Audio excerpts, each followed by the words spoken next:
We in the House tonight, the new Republican majority in the House, are listening to the voters. We're responding to the overwhelming rejection of President Obama's policies by the American people 2 short months ago.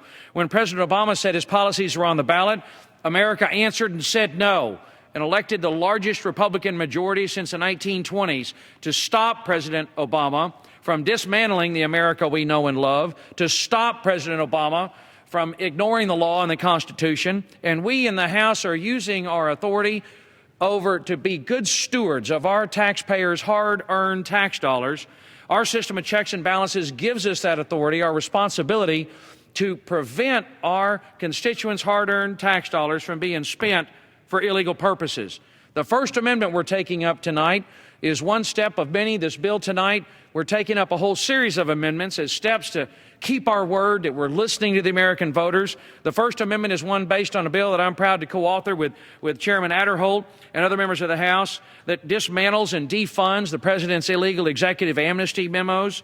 We have further taken action in this bill tonight to have the highest number of Border Patrol agents we've ever had before, keeping a minimum of 34,000 beds, detention beds available for the purpose of enforcing the law.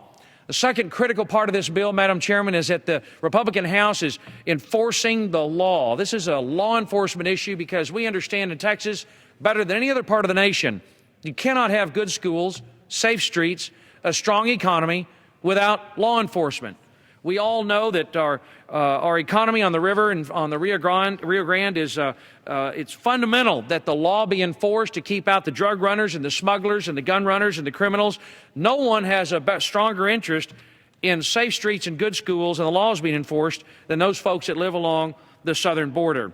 Now, President Obama's got this responsibility, and he's refused to fulfill his constitutional responsibility as Commander-in-Chief to execute the laws faithfully, and the House of Representatives is doing our job and honoring our word to the American people to preserve, protect, and defend the America we love by enforcing the law. And I yield back the balance of my time. The gentleman's time has expired.